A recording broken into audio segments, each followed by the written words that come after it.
This is your favourite Ayush Bedier. आज की इस वीडियो में हम लोग कवर अप करने वाले तुम्हारे क्लास 10 के क्षितिज बुक का तीसरा कविता जिसका नाम है आत्मकथ्य। ये जो हमारा कविता है ना, ये थोड़ा सा लेंदी और कंफ्यूजिंग है, लेकिन व्हाई फियर व्हेन आयुष भैया इज हियर। इस कविता को मैं बहुत ही अच्छे तरीके से डिटेल में समझाऊंगा और एंड में मोस्ट इंपॉर्टेंट क्वेश्चन भी दूंगा, इसलिए वीडियो को एंड तक देख लेना।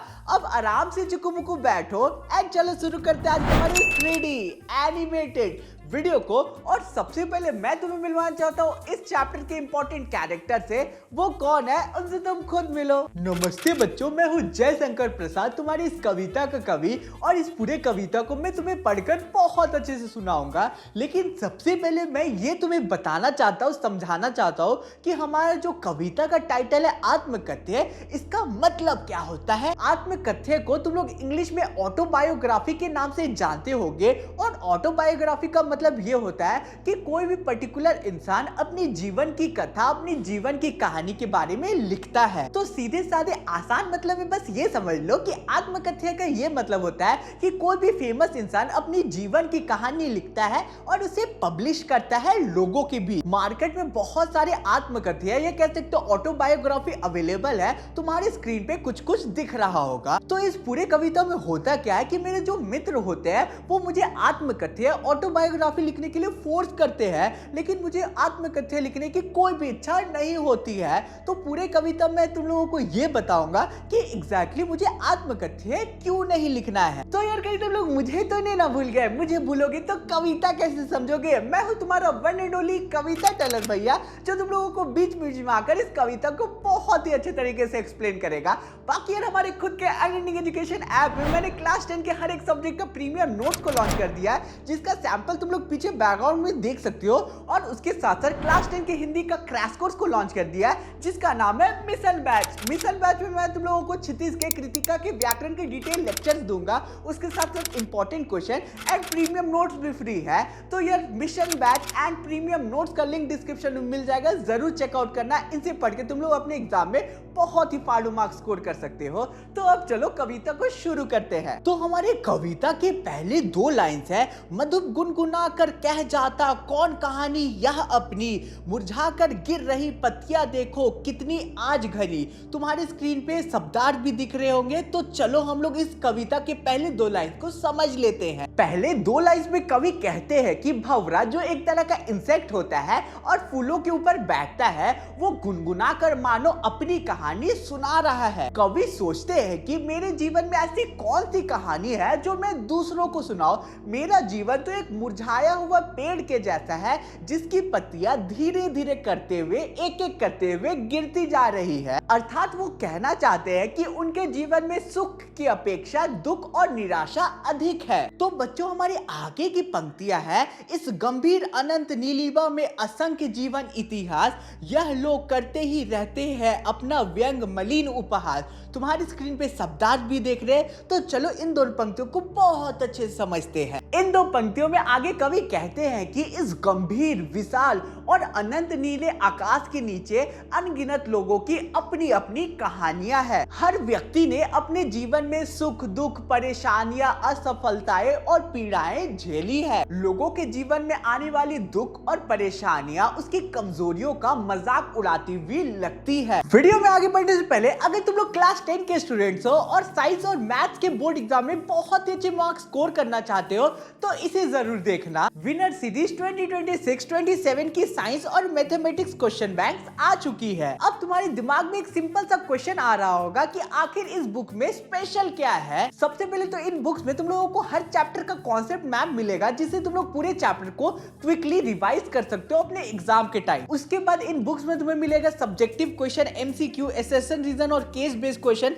यानी एग्जाम में आने वाले ऑलमोस्ट हर टाइप के क्वेश्चन की प्रैक्टिस। और सबसे इंटरेस्टिंग चीज 13 ईयर के CBSE previous year question, sample paper papers, NCERT और एग्जाम्पलर क्वेश्चंस भी चैप्टर वाइज दिए गए हैं। साइंस में 3200 से भी ज्यादा और मैथ में 2350 से भी ज्यादा क्वेश्चन बुक्स में डाले गए हैं विद टॉपर्स आंसर। यानी तुम लोग ये समझ सकते हो कि बोर्ड में एक टॉपर अपने आंसर को कैसे प्रेजेंट करता है। तो यार अगर अपने बोर्ड में बहुत अच्छे मार्क्स स्कोर करना चाहते हो तो इन बुक्स को जरूर चेकआउट करना। और हाँ, मेरा कूपन कोड IU05 यूज करोगे तो बुक्स पे स्पेशल डिस्काउंट भी मिल जाएगा। लिंक डिस्क्रिप्शन में मिल जाएगा इन बुक्स का, जरूर चेकआउट करना। तो अब चलो हम लोग कविता को आगे पढ़ते हैं। अब हमारे आगे की पंक्तियां हैं, तब भी कहते हो कह डालू दुर्बलता अपनी बीती, तुम सुनकर सुख पाओगे देखोगे यह गागर रीति।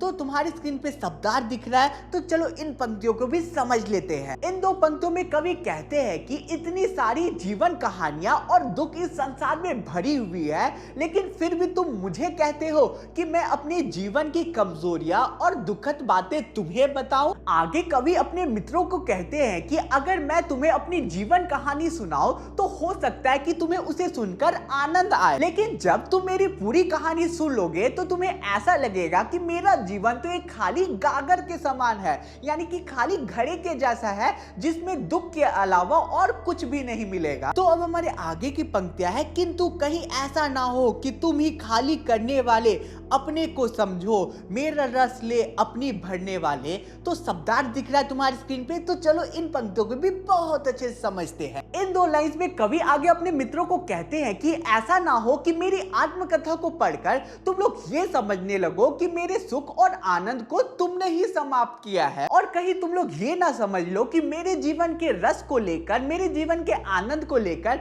तुमने अपने जीवन में भर लिया है। बेसिकली यहाँ पे जो हमारे कवि है वो आत्मकथा लिखने से बच रहे हैं और अपने मित्रों को बोल रहे हैं कि आत्मकथा को पढ़ के तुम्हें ऐसा ना लगे कि मेरी जो भी स्थिति है, मेरी जो भी बुरी स्थिति है, उसके जिम्मेदार तुम लोग हो। अब हमारे आगे की पंक्तियां है, यह विडंबना अरी सरलते तेरी हंसी उड़ाऊं मैं, भोले अपनी यह प्रवंचना औरों की दिखाऊं मैं। तो शब्दार्थ दिख रहा है तुम्हारी स्क्रीन पे, तो चलो इन पंक्तियों को भी समझते हैं। इन दो लाइंस में कवि कहते हैं कि ये मेरे लिए बहुत ही ज्यादा कठिन और अजीब स्थिति है। मुझे समझ नहीं आ रहा कि अपने आत्मकथा में मैं अपने भोलेपन, सरलता और कमजोरियों के बारे में बताऊं जो मुझे बताने में अच्छा नहीं लग रहा है, या फिर मैं अपने जीवन में हुए छल कपट और धोखों के बारे में बताऊं जो दूसरों ने किए हैं मेरे साथ। मुझे ये बताना भी उचित नहीं लग रहा है। यहाँ पे जो कवि है वो बेसिकली बहुत ही ज्यादा कंफ्यूजन में है कि वो अपने आत्मकथा में एग्जैक्टली बताए क्या। तो बच्चों हमारे आगे की पंक्तियां है, उज्जवल गाथा कैसे गाऊं मधुर चांदनी रातों की, अरे खिलखिला कर हंसते होने वाली उन बातों की। तुम्हारी स्क्रीन पे शब्दार्थ देख रहा है, तो चलो इन पंक्तियों को भी समझते हैं। इन दो पंक्तियों में कवि कहते हैं कि मैं अपने जीवन के उन सुंदर और सुखद घटनाओं की कहानी कैसे सुनाऊं जिसमें खुशी और आनंद था।